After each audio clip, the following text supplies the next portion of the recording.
오늘 돈에 대한 청지기 시리즈 네 번째 시간입니다. 오늘은 헌금에 대한 주제에 대해서 말씀을 나누도록 하겠습니다. 이른 아침부터 돈 이야기 한다니까 부담이 되십니까? 네. 아마도 신앙생활에서 헌금에 대한 주제만큼 민감하고 또 오해가 많은 부분이 또 있을까 싶습니다. 많은 분들이 교회에서 돈 이야기 듣는 것 별로 좋아하지 않습니다. 또 신앙과 헌금을 결부시키는 것도 좋아하지 않습니다. 저 역시도 돈으로 모든 것이 판단받는 이 물질 만능의 시대를 살면서 굳이 신앙과 또 돈을 결부시키는 설교를 하는 것이 그렇게 반갑거나 편하지는 않습니다. 그러나 돈은 각자가 알아서 버는 것, 각자가 알아서 쓰는 것이고, 목사는 성도들이 돈이나 잘 벌도록 축복 기도나 많이 해주면 되는 것이지, 굳이 돈에 대하여 설교하거나 가르칠 필요가 없다라는 생각은 목사의 양심에는 동의할 수가 없습니다. 성경의 기록을 따르면 하나님은 돈이나 헌금에 대하여서 각자 자기 마음대로 알아서 해도 되는 것이라고 버려두지 않으셨기 때문입니다. 다시 말씀드립니다. 성경은 헌금에 대하여, 돈에 대하여 그건 자기가 개인적으로 알아서 할 일이라고 버려두지를 않으셨습니다. 돈은 제자도에 있어서 매우 중요한 주제입니다. 심지어 감리교 창시자인 웨슬레 목사님이 이 말씀을 하셨다고 알려져 있는데, 개인적으로 정확한 근거 자료는 제가 밝히지를 못했습니다만 일설에 그런 말이 있습니다. 당신의 돈 지갑이 회개하기까지 당신은 진짜 회심한 것이 아니다 라고 말씀을 했다고 할 만큼 신앙과 돈의 문제는 깊이 결부되어 있는 겁니다. 돈에 대한 청지기 시리즈를 통해서 돈에 대한 주권의 문제, 그리고 안정의 근거의 문제, 그리고 지난주에 우리의 생활을 어떻게 해야 할 것인가를 살펴본 이후에 오늘 이제 하나님과의 관계에 있어서 돈이 어떤 역할을 하는지를 살펴보면서 우리의 신앙이 좀 더 견고하게, 그리고 성경이 가르치는 대로 그렇게 세워질 수 있기를 소망합니다. 우리가 성경을 통해서 헌금에 대한 올바른 개념을 배울 수만 있다면, 우리가 이전에 가지고 있었던 돈에 대한 관념 속에서의 헌금이 아니라 하나님과의 관계 속에서의 헌금이라는 관점으로 이 전혀 다른 문제로 아마 적용이 될 겁니다. 아마 이런 비유가 가능할는지 모르겠습니다. 여러분, 내가 누군가에게 밥을 사준다, 돈을 쓴다, 선물을 한다라는 것을 돈 문제로 접근을 했을 때는 웬만하면 안 해도 되는 일처럼 여겨집니다. 그러나 연애하는 사람에게 있어서 내가 사랑하는 누군가를 위하여 선물을 한다, 밥을 산다, 차를 마신다, 이건 돈 문제로 판단되어질 수 있는 것이 전혀 아니라는 거죠. 우리가 하나님을 생각할 때에도 돈을 따지는 관계라면 분명 여기에는 뭔가 서먹함이 있는 겁니다. 돈을 따지는 것이 아니라 사랑의 관계가 되는 것이야말로 진짜 신앙생활이다. 제가 이렇게 말씀을 한번 드려보고 싶습니다. 헌금에 대한 성경의 가르침이 워낙 방대하고 많기 때문에 한 번의 설교로 모든 것을 다 말씀을 드릴 수는 없습니다. 오늘은 그 원론적인 내용을 다루고 다음 주에는 11조와 또 삶의 또 다른 11조가 되는 기부에 대하여서 구체적인 두 가지를 다루게 되기를 원합니다. 그래서 헌금에 대하여서 보통 우리가 질문할 수 있는 이 세 가지의 큰 카테고리의 질문 속에서 저는 응답의 형태로 말씀을 좀 나눠보려고 합니다. 첫 번째는 어떤 분들이 이런 질문을 하실 수가 있습니다. 헌금은 교회가 고안해낸 모금 방법 아닙니까? 아니면 성경이 직접 헌금을 명령하고 있는 것입니까? 아니면 하나님께서 정말로 헌금에 관심이 있으실까요? 아니면 종교 지도자들이 자기가 좀 더 많이 벌어먹고 살려고 헌금을 강조하는 것 아닌가요? 등등의 이런 헌금의 원 의미와 그 명령 주체가 누구냐에 대하여 우리는 관심을 가질 수가 있습니다. 하나님은 이스라엘 백성들이나 오늘 우리들에 대하여 두 가지 차원에서 권위를 가지고 계십니다. 하나는 우리를 구원하시고 다스리시는 왕, 그리고 주인으로서의 권위이십니다. 두 번째는 우리를 품고 사랑하시는 아버지로서의 권위를 하나님은 가지고 계십니다. 한번 따라해 봅시다. 왕으로서의 권위, 아버지로서의 권위, 다시 한번요. 다스리는 권위, 품으시는 권위. 우리 하나님은 우리를 대하여 이 두 가지 권위를 다 가지고 계십니다. 여러분, 부모님은 자녀를 품고 양육하며 사랑합니다. 안정의 근거가 됩니다. 그러나 또 하나는 훈육의 주체가 됩니다. 이 부모가 자녀에 대하여 안정감의 근거가 되기도 하지만 한쪽으로는 훈육하고 가르치는 주체가 되는 것처럼 우리 하나님께서도 우리를 품으시고 받으시고 아버지 되시고 우리를 사랑하시고 구원하시는 모든 돌보심의 한 주체이신 동시에 또 한쪽으로는 우리를 다스리시고 우리를 가르치시는 권위를 가지고 계시다는 거죠. 여러분, 이러한 우리 하나님에 대하여 백성들의 올바른 반응은 내적인 경외, 신뢰에서 나오는 내적인 경외가 외적인 예배의 형태로 표현되어지는 것이 올바른 반응입니다. 부모가 자녀를 대하여 사랑을 품고 훈육을 하듯이 우리도 하나님을 대하여 경외를 가지고 예배하는 것, 이것이 하나님에 대한 올바른 내적, 외적 자세라는 겁니다. 하나님께서는 이사야 선지자를 통해서 이스라엘 민족을 선택하신 이유를 이사야 43장 21절에서 그렇게 말씀합니다. 이 백성은 내가 나를 위하여 지었나니 나를 찬송하게 하려 함이라. 여기서 말하는 찬송은 노래하다라는 뜻이 아닙니다. 여기서 말하는 찬송은 선포하다라는 뜻입니다. 하나님은 하나님의 높으심을 드러내고 선포하려고 이스라엘 백성을 부르시고 선택하셨다는 겁니다. 이스라엘 백성들의 삶의 목적은 어디에 있느냐? 하나님이 그들을 잘 돌보시고 지키시고 복되게 하시지만, 하나님 편에서는 그렇지만 이스라엘 백성들 편에서는 하나님을 드러내는 것, 우리 교회에서 제가 아주 자주 쓰는 한 신학적 개념과 목회 철학의 개념으로 이야기하자면 하나님의 영광을 위해 살아가는 겁니다. 하나님의 영광을 위해 살아간다는 것은 하나님을 선포하고 하나님을 드러나게 하는 것입니다. 사람이 하나님께 영광을 올려드릴 수 없습니다. 영광은 오직 하나님이 하나님 자신을 드러낼 때 그 나타나는 모습을 우리가 하나님의 영광이라고 표현하는 것 뿐입니다. 하나님이 원하시는 하나님의 백성의 삶은 우리가 하나님의 이름을 높이는 겁니다. 하나님을 경외하고 찬송하고 선포하는 행위, 이 모든 것들이 예배라는 이 형태와 형식을 통해서 이 세상에 드러납니다. 사실 우리가 세상에 무슨 선한 일을 하지 않더라도 여러분, 세상은 교회를 향해 너희가 우리를 위해 무슨 기여를 했느냐라고 질문을 하지만 하나님은 우리가 세상에 기여하라고 우리를 불러주신 게 아닙니다. 우리가 예배하는 자로 이 자리에 살아있는 것만으로도, 존재하는 것만으로도 우리 하나님은 우리를 기뻐하십니다. 그게 우리를 불러주신 목적이기 때문에 그렇습니다. 우리는 마음으로부터 우리 하나님을 경배해야 합니다. 그리고 그 경배의 마음을 예배라는 형식, 헌금이라는 표현 방식으로 드러냄으로써 세상 가운데 하나님이 계시다, 하나님이 얼마나 위대하고 대단한 분이고 은혜로운 분인가를 우리는 그렇게 표현을 하고 드러내는 겁니다. 따라서 오늘 우리의 예배도 단순히 마음으로만 하나님을 높이거나 인정하는 데에서 머물지를 않고 하나님의 말씀을 새겨 듣는 행위 자체가 예배이며, 우리의 가장 귀한 것을 하나님께 올려드리는 헌금이 예배입니다. 예배 순서 중에 설교가 있고 헌금이 있는 게 아니고, 헌금이라는 예배, 설교 말씀을 듣는 예배, 찬송이라는 노래를, 하나님을 높이는 이 노래를 부르는 예배를 우리가 드린다는 겁니다. 이해가 되시나요? 예배라는 형식 중에 설교가 있고 헌금이 있고 찬송이 있는 게 아니고, 찬송이라는 예배, 헌금이라는 예배, 말씀을 듣는 예배를 우리가 하고 있다는 사실이에요. 여러분, 말라기 선지자 시대의 이스라엘 민족의 영적인 현실은 이러한 하나님의 의도와는 너무 많은 거리가 있었습니다. 오늘 6절 말씀은 그렇게 말하죠. 아들은 아버지를, 종은 주인을 공경한다. 이게 마땅한 것 아니냐?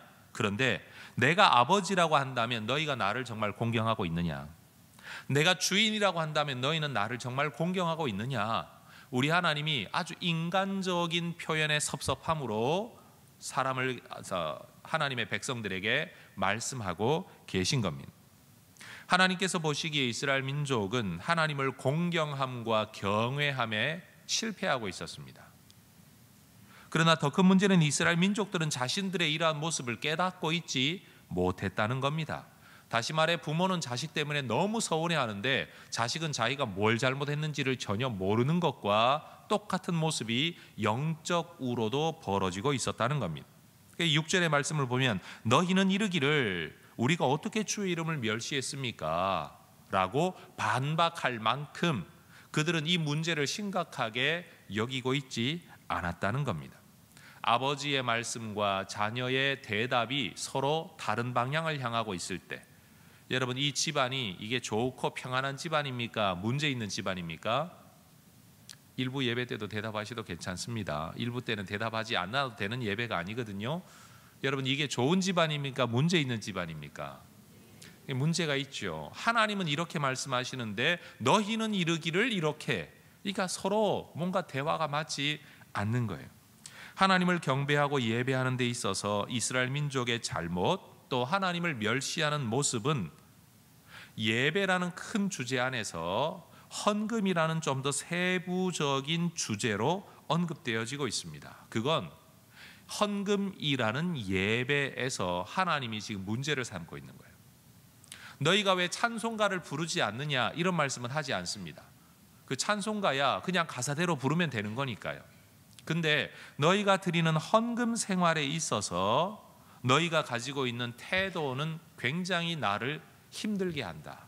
그 내용이 뭐냐? 7절을 보십시오. 너희가 더러운 떡을 제단에 드리면서도 말하기를 우리가 어떻게 주를 더럽게 했습니까? 라고 말한다는 거예요. 여러분 생각해 보세요. 며느리가 시어머니한테 전혀 먹을만하지 못하는 다 굳어버린 밥을 내놓고 어머니 식사하세요, 진지 드세요 라고 해놓고 아니 뭐 고기 다 있잖아요, 밥도 있고 반찬도 있고 라고 말하면 여러분 기분이 좋으시겠습니까? 그거 아니죠. 지금 바로 그런 거예요. 더러운 떡을 제단에 들여놓고도 그들은 문제점을 느끼지 못했어요. 드렸잖아, 헌금했잖아요. 근데 하나님 이렇게 말씀하시는 거예요. 너희가 나를 더럽게 하고 있다. 너희가 나를 무시하고 있다. 그러면서 그들은 입으로도 이렇게 말을 하는 겁니다. 여호와의 식탁은 경멸히 여길 것이라. 여러분 뭐 대놓고 이런 말을 했겠습니까? 여호와의 식탁, 다시 말해 헌금, 그거 어차피 제물을 바치고 고기를 바쳐도 다 불태워버리면 끝이야. 굳이 좋은 거 바칠 필요 없어 라고 말한다는 거죠. 의미 있게 비중 있게 신경 써서 정성을 다해서가 아니라 대수롭지 않게 대충 13절도 말합니다. 너희가 또 말하기를 이 일이 얼마나 번거로운고 하며 코웃음 쳤다. 뭐가 번거롭다는 거죠? 때에 맞춰서 제사를 드리는 중에 예물 올려 드리는 게 너무 번거롭다는 거예요. 그렇죠? 어떤 건 올려야 되고 어떤 건 올리지 말아야 되고 이건 해야 되고 저건 저래야 되고. 어려서 저는 제사를 모시는 집안에서 자라났습니다.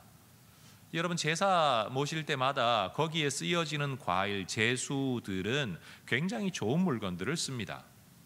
사실은 제수용품 이렇게 사과 깎을 때 그 껍질이라도 얻어먹으려고 주저앉아 있어야 되는 이유는 뭔가 하면요, 그 사과가 보통 사과가 아니거든요. 한 알에 몇천 원씩 하는 걸 사다가 올리는 걸 보면서 야, 이게 한쪽으로는 참 정성을 다한다, 어린 마음에 또 한쪽으로는 저 굳이 저럴 필요가 있냐, 어차피 다 하고 나면 내가 먹는 건데 라는 생각을 어려서 했습니다.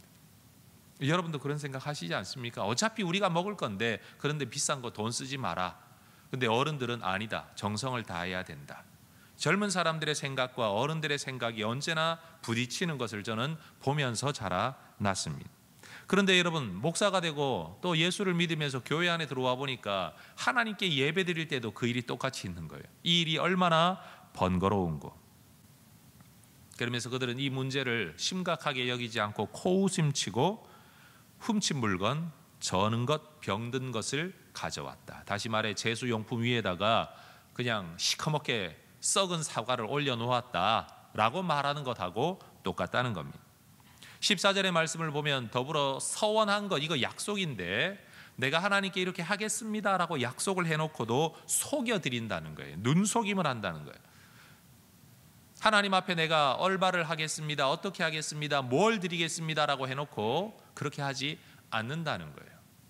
성경을 보면 너희 가운데 분명히 수컷이 너희 짐승 떼 가운데 있는데 수컷이 아닌 흠 있는 것을 가져온다. 이거 마치 한쪽 주머니에 돈이 있는데도 불구하고 하나님 돈 없어요 하면서 없는 티를 내는 모습. 말라기 시대에 하나님 섬기는 사람들이나 오늘 이 시대에 우리가 하나님을 섬기는 모습이나 인간은 다 똑같은 것 같아요. 그들은 하나님께 헌물과 헌금 드리는 일을 소중하고 귀한 것으로 여기지를 않았습니다.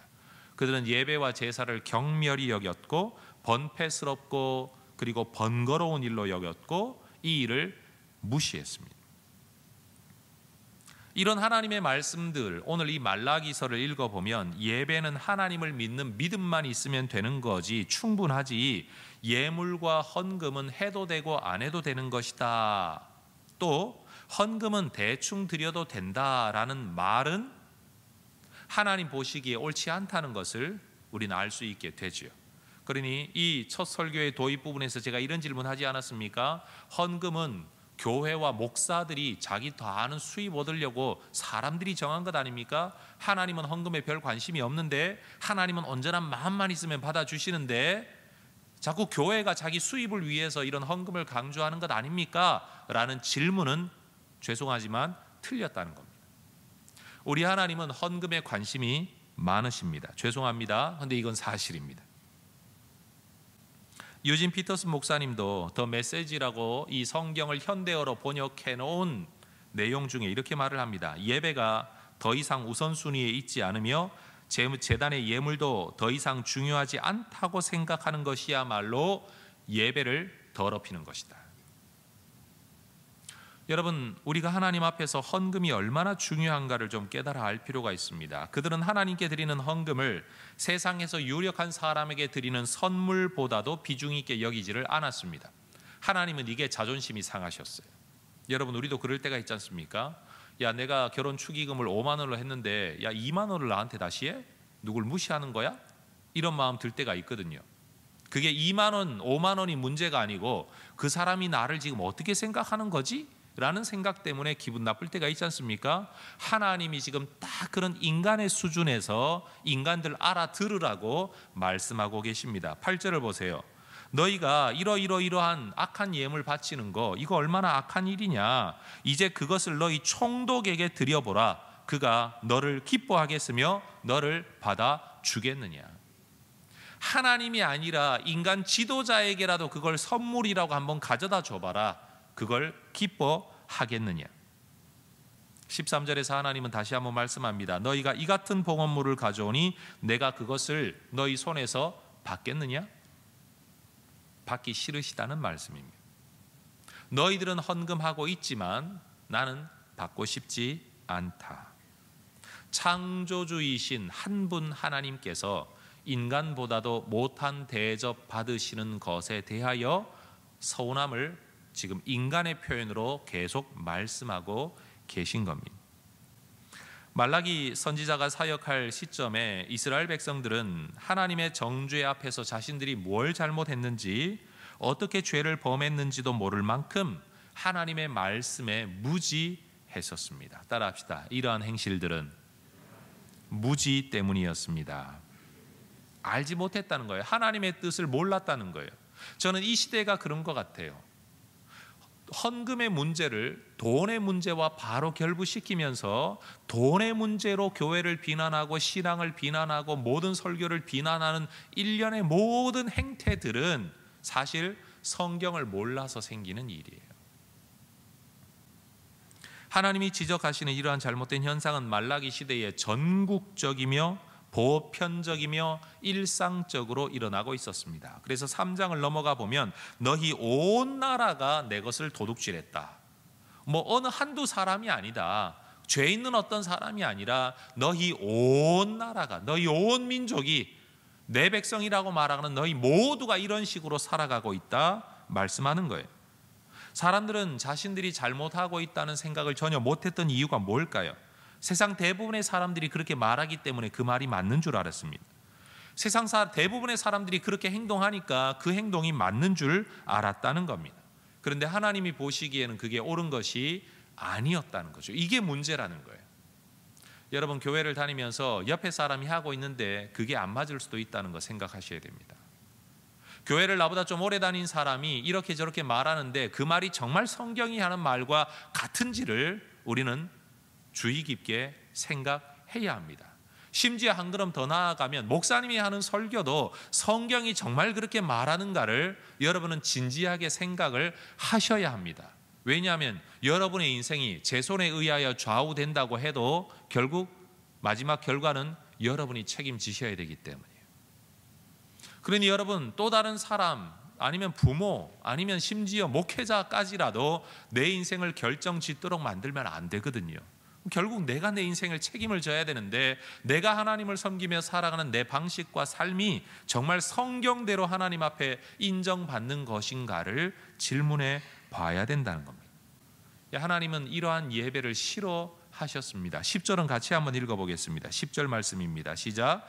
만군의 여호와가 이르노라 너희가 내 제단 위에 헛되이 불사르지 못하게 하기 위하여 너희 중에 성전 문을 닫을 자가 있었으면 좋겠도다. 내가 너희를 기뻐하지 아니하며 너희가 손으로 드리는 것을 받지도 아니하리라. 예배, 헌금, 아우 나 그딴 거 싫어. 우리 하나님 지금 그렇게 말씀하고 계신 겁니다.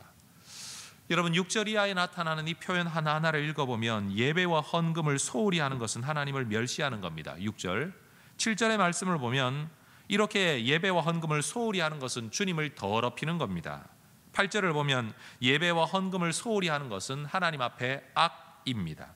9절을 보면 예배와 헌금을 소홀히 하면서 은혜와 응답을 받을 수는 없는 겁니다. 10절, 소홀히 드리는 예배와 헌금은 그 자체로 하나님 앞에 받아들여질 수가 없습니다. 11절, 정성으로 예배하고 헌금하는 자들은 누구든지 하나님께 인정을 받을 수 있습니다. 12절을 보면 예배와 헌금을 소홀히 하는 것은 하나님의 이름을 더럽히는 것이고 14절을 보면 예배와 헌금 속에서 하나님을 속이면 하나님의 저주가 임하게 된다라고 성경은 기록하고 있습니다. 그러니 여러분이 말라기서를 읽어보면 거기에 설교를 듣거나 말씀에 대한 부분은 강조되어져 있지 않은데 굳이 제가 이 부분을 택한 이유는 헌금이라는 형태의 예배 속에서 하나님의 백성들이 얼마나 하나님의 원래 의도와는 멀리 벗어나 있었는지, 그러면서도 자기들의 현실을 깨닫지 못하는 이들의 무지함을 도대체 누가 책임질 것이냐. 저는 이 성경이 시작되어지면서 6절은 이렇게 말을 합니다. 내 이름을 멸시하는 제사장들아. 이스라엘 백성들에게 성경을 가르치고 율법을 가르쳐야 할 제사장들의 직무유기가 이스라엘 백성들을 이렇게 망쳐 놓았다는 사실. 제가 그래서 오늘 굳이 이 본문을 택한 이유는 제가 만약 이러한 하나님의 의도를 여러분에게 가르치지 않아서 여러분이 이 말라기 선지자 시대의 사람들처럼 헌금이라는 예배를 이런 식으로 살아간다면 하나님이 저에게도 말씀하실 것 아닙니까? 나를, 내 이름을 멸시하는 정명호 목사야. 저는 그런 두려움 때문에 오늘 이 본문을 택해서 여러분에게 이 말씀을 함께 나누며 가르치기를 원하는 겁니다. 여러분, 하나님은 헌금에 관심이 많으십니다. 왜요? 돈 때문에요? 아니요. 그것이 예배이기 때문에 그렇습니다. 다시 말씀드려요.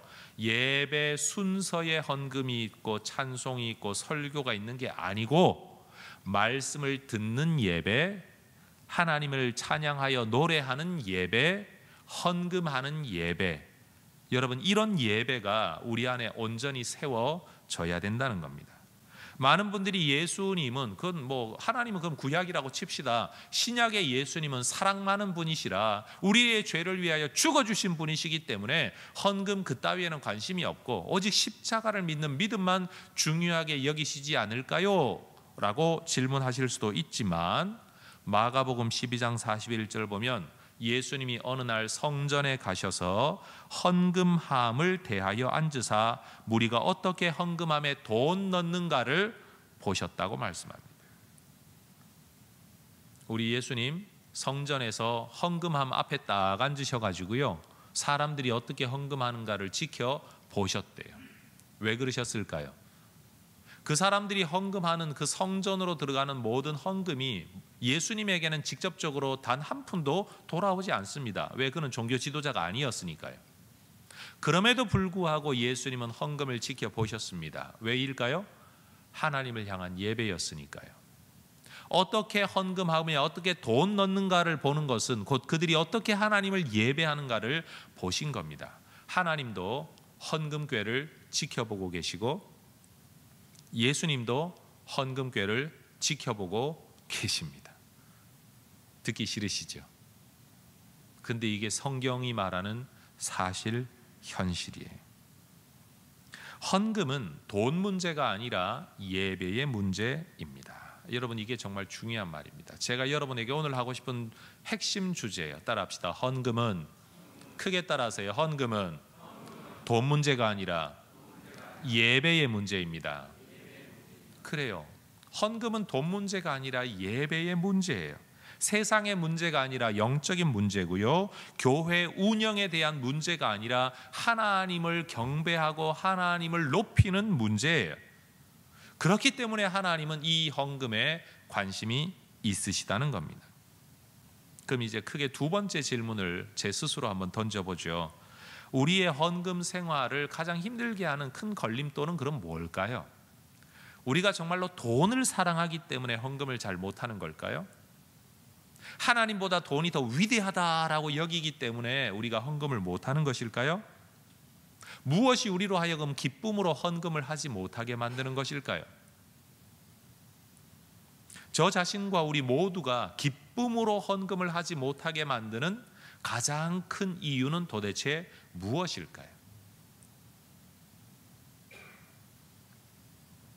앤디 스탠리라는 목사님은 헌금의 기쁨이라는 책 전체를 가지고 한 가지 주제를 언급하십니다.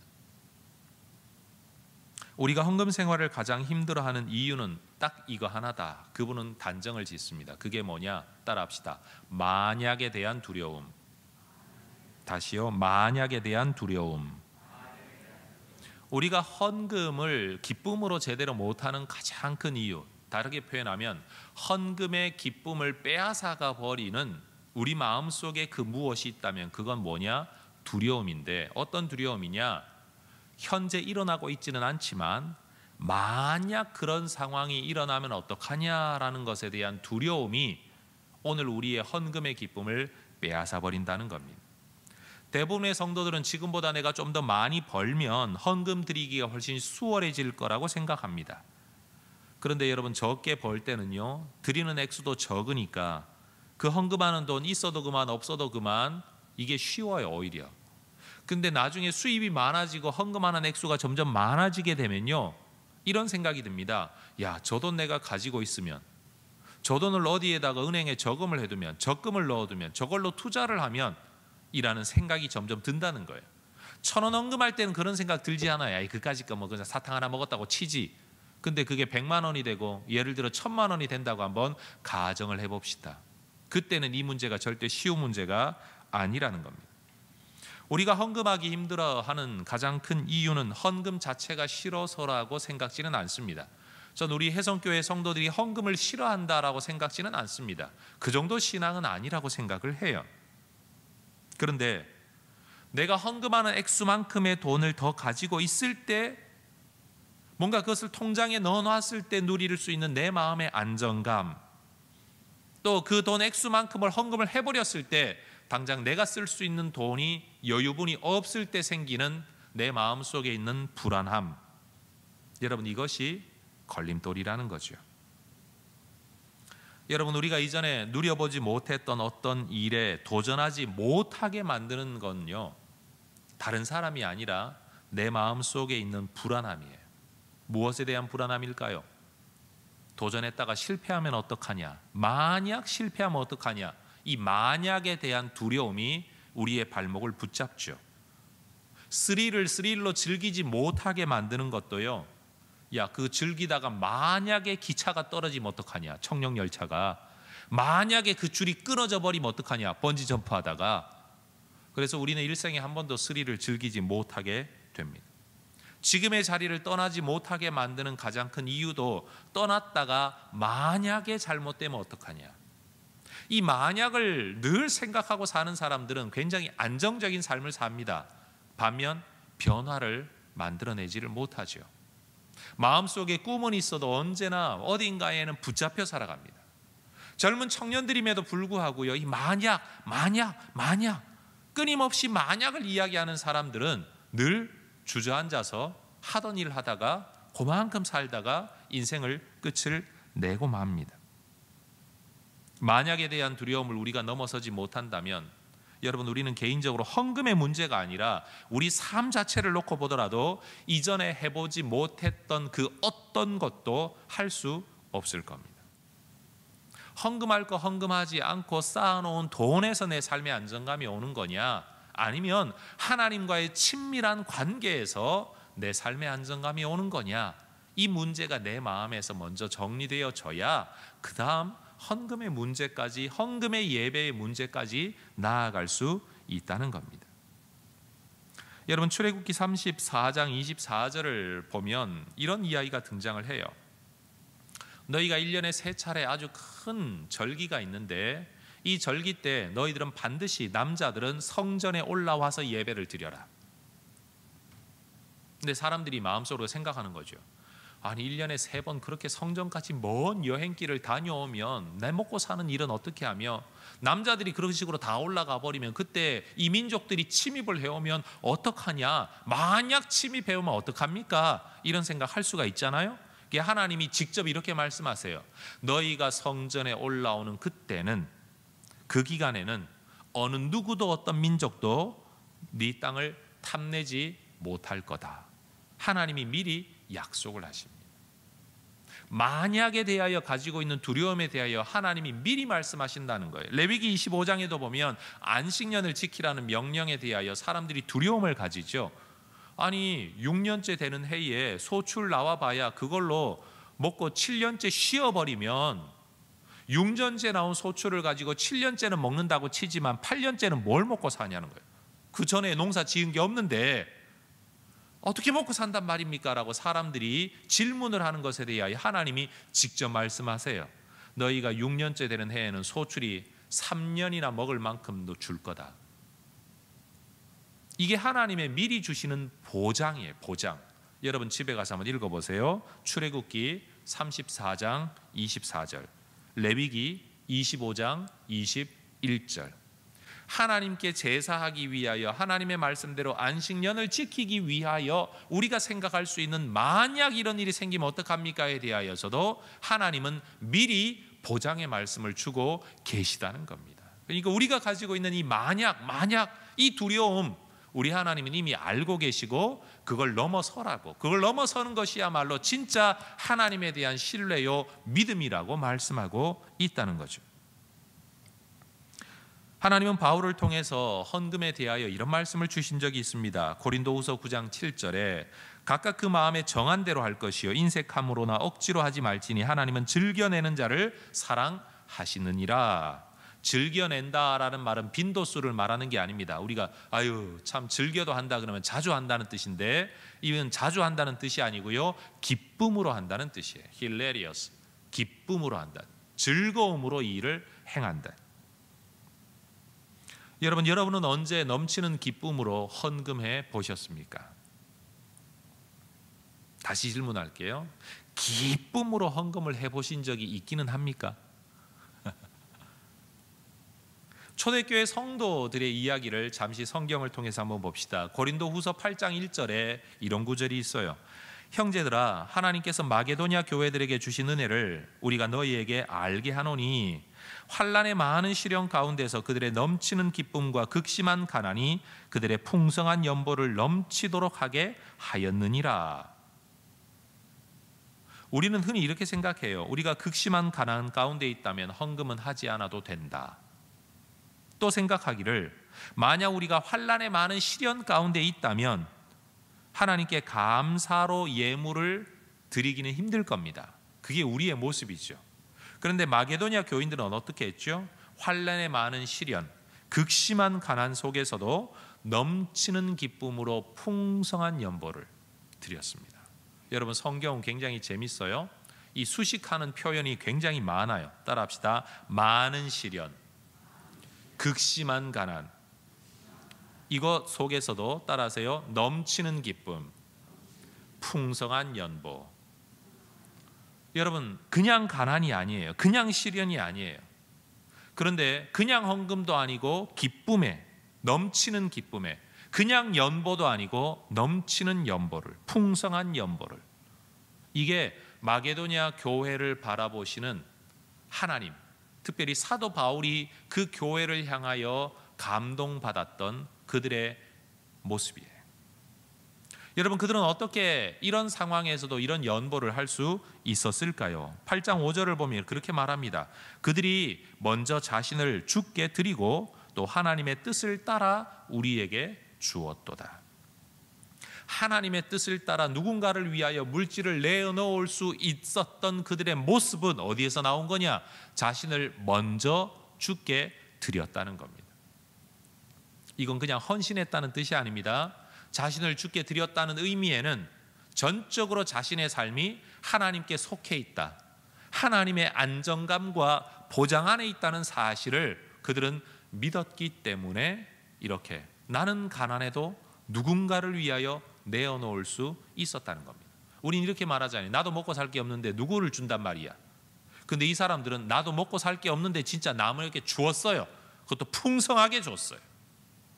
이게 마게도냐 교회의 남다른 모습이었다는 말입니다. 여러분, 우리의 헌금 생활의 가장 큰 걸림돌이라고 여기고 있는 이 만약에 대한 두려움이, 여러분, 성경 곳곳에서 말씀하고 있는 우리 하나님에 대한 약속의 보장 때문에 극복되어질 수 있기를 주의 이름으로 축원합니다. 이런 헌금에 하나님의 관심, 그리고 이것이 예배라는 사실 이후에 저는 마지막 세 번째로, 여러분, 우리는 헌금에 대한 좀 세밀한, 좀 디테일한, 그렇지만 별로 중요하지는 않을 수 있지만 아무도 가르쳐주지 않는 이 두 가지를 좀 말씀을 드리기를 원합니다. 성경에 보면 종류에 대한 문제거든요. 헌금의 종류. 성경에 보면 헌금의 종류가 굉장히 많이 기록되어져 있습니다. 오늘날 안티 기독교인들이 일반 어떤 다음이든 네이버든 여러분 어디든지 들어가 가지고요, 교회 헌금 종류 이렇게 한번 쳐보세요. 그러면 별하별 욕 쌍소리가 다 뜨면서 거기에 헌금 종류가 막 수십 가지 뜹니다. 생일 감사 헌금부터 해가지고 무슨 헌금 해가지고, 야, 이런 헌금도 있나 싶을 만큼, 목사인 저도 놀랄 만큼 헌금의 종류가 굉장히 많은데 이게 지어낸 건지 실제로 그렇게 하는 건지 저도 잘 모르겠어요. 근데 여러분, 헌금의 종류가 많은 것을 논하기 이전에 성경이 명령하고 있는 헌금과 헌물에는 뭐가 있는가를 먼저 알아야 될 것 아닙니까? 성경이 이야기하는 가장 대표적인 하나님께 바쳐라 라는 명령은요, 11조, 그리고 첫 소출입니다. 첫 소출, 어떤 나무의 첫 소출, 그리고 해의 첫 소출은 반드시 하나님 앞에 예물을 드려야 합니다. 그리고 각 절기마다 예물을 드려야 했어요. 근데 대표적인 절기가 어떤 게 있느냐? 유월절, 무교절, 초실절, 오순절, 나팔절, 속죄일, 초막절, 안식일, 월삭, 부림절. 여러분, 오늘날보다 절기가 많습니까? 적습니까? 한국 교회가 지키는 절기보다 많은 것 같아요? 적은 것 같아요? 제가 볼 때는 많아요, 숫자가. 이때 이 절기마다 예물을 드려야 되고요, 제사를 위해서도 예물을 드려야 되는데 제사도 번제, 소죄, 속죄제, 화목제, 속건제마다 달라요. 여러분, 성경이 명령하고 있는 예물이라는 것은 그 상황에 따라, 처지에 따라, 그 절기 의미에 따라 늘 달랐습니다. 현대교회가 시행하고 있는 헌금 역시 굉장히 다양한 이름을 붙이고 있지만 큰 범주로 세 가지밖에 없습니다. 그건 첫 번째로 11조, 두 번째로는요 감사헌금, 세 번째로는 목적헌금이에요. 11조는 성경이 있는 그대로 명령하는 거라서 옛날이나 지금이나 동양이나 서양이나 똑같습니다. 인터넷 글을 제가 일부러 이 헌금 설교하기 위해서 좀 읽어봤어요. 도대체 뭘 시비를 거나. 그런데 상당히 많은 글들 중에 한국 교회만 유독 11조를 강조하고 11조를 행한다, 이건 한국 교회만 하고 있는 거다라는 글들을 굉장히 많이 봤는데, 제가 속으로 그랬어요. 이 사람이 미국을 가본 적이 없구나, 외국을 가본 적이 없구나. 여러분, 외국 교회도 얼마나 이 11조에 대하여 많이 강조하는지 모릅니다. 왜냐하면 성경이 그대로 명령을 하니까요. 감사헌금은 뭐냐? 주일날 내가 주정, 일주일에 얼마씩을 헌금하겠다고 정해놓는 헌금도 감사헌금의 일종이에요. 일주일 동안 지켜주신 은혜에 대한 감사죠. 또 감사헌금 봉투에 뭘 써서 내도 그것도 감사헌금이에요. 특별한 일에 내가 감사 제목을 가지고 기도 제목을 가지고 예물을 드리는 거 다 감사헌금이죠. 절기헌금도요, 알고 보면 다 감사헌금이에요. 예수님이 나를 위하여 죽어주신 거 감사해서, 부활하신 거 너무 감사해서, 성탄절 너무 감사해서, 소출 있는 거 너무 감사해서 드리는 거, 절기헌금도 알고 보면 다 감사헌금이에요. 뭐 생일 감사? 그것도 감사헌금이죠. 취직 감사? 그것도 감사죠. 첫 소출? 그것도 감사해요. 그러니 여러분, 헌금의 큰 두 번째 범주는 감사헌금이에요. 여러분, 그래서 우리 교회는 거기에 별로 이름을 많이 붙이고 봉투 많이 만드는 걸 제가 싫어해요. 그래서 딱 봉투가 몇 가지밖에 없죠. 세 번째 헌금의 주제가 바로 목적 헌금입니다. 말 그대로 이것은 어떤 목적을 위하여 교회 공동체가 하나님이 기뻐하시는 목적을 위하여 뜻을 모으고 돈을 모아 그 일에 사용하도록 하는 것, 이게 목적 헌금이죠. 옛날에 저희 교회는 목적 헌금은 목적한 헌금으로만 사업을 했습니다. 예를 들어 사회복지 구제 헌금이 들어오면 구제 헌금만을 가지고 구제 사역을 했습니다. 그런데 제가 부임하고 난 이후부터는 교회 예산에서 구제 헌금보다 더 많은 액수를 책정을 해서 우리가 낸 일반적인 11조에서부터도 다 구제 헌금을 해야 된다. 이해가 되시나요? 그래서 우리가 일정한 액수만큼 1년에 무조건 구제를 해야 된다. 성도들이 구제연금을 100만 원을 하더라도 우리가 1000만 원을 정해놓으면 일반 경상비에서도 다 그쪽으로 나머지 900만 원을 채워서라도 이 일을 해야 된다. 선교헌금도 그래야 된다. 장학헌금도 그래야 된다. 내는 만큼 해가지고는 안 된다. 그 이상 교회가 해야 된다. 우리 교회는 지금 그렇게 시행을 하고 있습니다. 근데 여러분, 이 목적 헌금은 말 그대로 하나님이 기뻐하는 어떤 일을 위하여 하는 거죠. 건축 헌금은 어디에 들어갈까요? 목적 헌금이에요. 선교 헌금은요? 그것도 목적 헌금이에요. 여러분, 그러니까 헌금의 봉투 종류 이런 걸 따지지 말고 우리가 행하는 현대교회의 큰 헌금의 세 가지 카테고리는 11조, 감사, 목적. 결국 이 세 가지다라는 것을 말씀을 드립니다. 지난주 말씀을 나눴던 것처럼 마태복음 6장 20절을 보면 하늘 창고에 쌓는 일이 일어나고요. 고린도후서 9장 10절을 보면 심는 자에게 씨와 먹을 양식을 주시는 이가 너희 심을 것도 주시고 풍성하게 하시고 너의 의의 열매도 더하게 하실 거다. 심는 자에게 풍성케 하시겠다. 심을 것도 풍성하게, 누릴 것도 풍성하게. 여러분, 성경은 하늘에도 쌓는다고 말하지만 이 땅에서도 풍성하게 하실 거라고 약속을 하십니다. 여러분, 좀 애매모호하게 들리시겠지만 더 많이 받기 위하여 헌금을 하는 사람은 이미 돈에 매여 있는 사람입니다. 다시 말씀드릴게요. 이 땅에서 돈을 더 많이 받기 위하여 헌금하는 사람은 이미 돈에 매여 있는 사람입니다. 돈 때문에 헌금하는 거거든요. 하나님은 이러한 헌금에 대하여서는 기뻐하시지 않습니다. 똑같은 현상인 것 같은데 하나님은 다른 걸 원하십니다. 그게 뭐냐? 하나님을 기뻐하기 때문에, 하나님의 뜻에 내가 동참한다는 기쁨 때문에, 우리 하나님의 은혜 때문에 그 일을 했는데 그 일에 우리 하나님이 복을 주시는 것, 이게 우리 하나님이 원하시는, 하나님이 주신 약속이라는 겁니다. 똑같이 헌금을 해도 하나님 때문에 헌금하고 하나님의 약속이 이루어지는 것, 이게 건강한 그리스도인의 모습이고요. 돈 내가 더 벌려고 헌금을 하는 거, 이건 하나님이 기뻐하시고 칭찬하시는 모습은 아니라는 겁니다. 왜냐하면 의도가, 목적이 잘못되어 있기 때문에. 돈을 앞세우고 헌금하느냐, 하나님을 앞세우고 헌금하냐, 이건 하나님이 보시기에는 큰 차이. 근데 사람은 이걸 몰라요. 저도 몰라요. 여러분만 알고 계세요.